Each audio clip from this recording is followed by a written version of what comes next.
Welcome to the hottest movie review on the internet today, the A-List Review. I am your host, the Game Changer, Wes Troop. And if you've been following the channel, you'll know that I'm slowly but surely going through some of the fantastic films that are featured in the Criterion Collection. And today we're going to take a look at a film that's considered to be a Japanese masterpiece.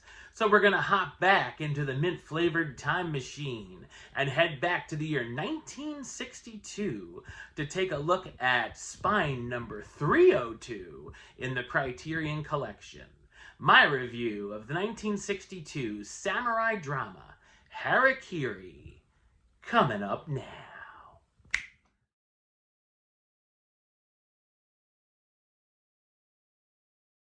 When a ronin requesting seppuku at a feudal lord's palace is told of the brutal suicide of another ronin who previously visited, he reveals how their pasts are intertwined, and in doing so challenges the clan's integrity. So what did I think of Harakiri? I thought it's an outstanding samurai drama film. It's directed by Masaki Kobayashi, who's also known for directing The Human Condition, all three parts, Quadan, and Samurai Rebellion. Harakiri was released in Japan on September 16, 1962. The cinematography is beautifully shot and the direction is incredible.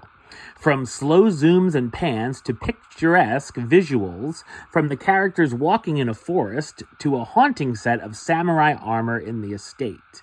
The sound design is also minimalist and suspenseful, resulting in an eerie feel and sense of dread.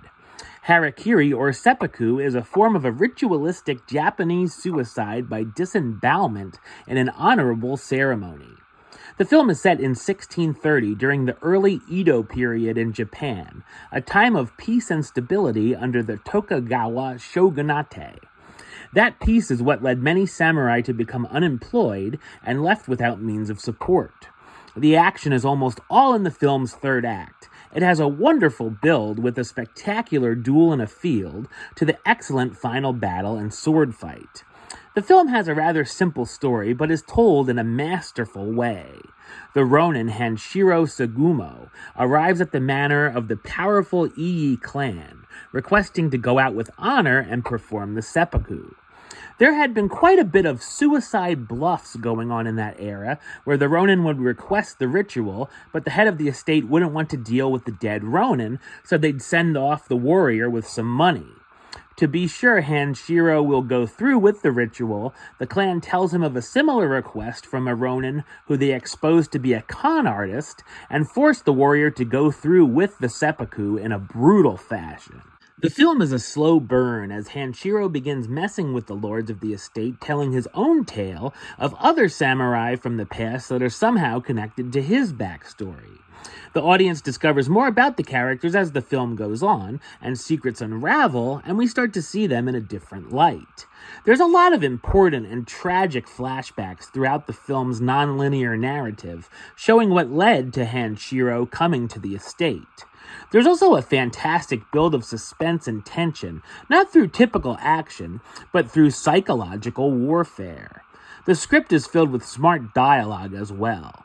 Harakiri explores themes of false honor, hypocrisy, and humanism through a critique of the samurai code and the feudal system. It exposes the samurai code used by the powerful to maintain control and oppress the powerless. The film also examines the class divide between the wealthy and powerful samurai clans and the impoverished, masterless ronin.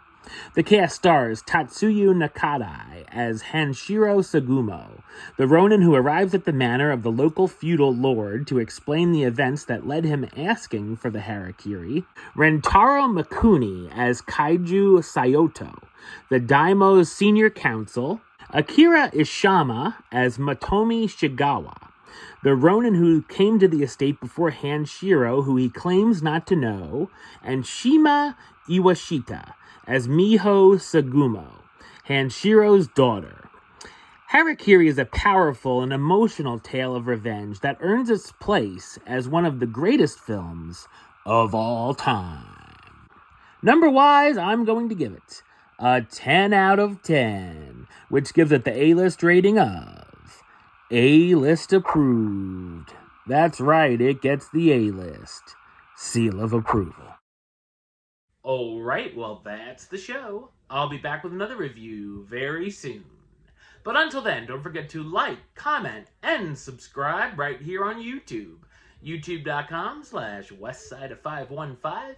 Like the show on Facebook, Facebook.com/WestTroopAlist. And of course, you can follow me on the Instagram and Letterboxd at WestAlist.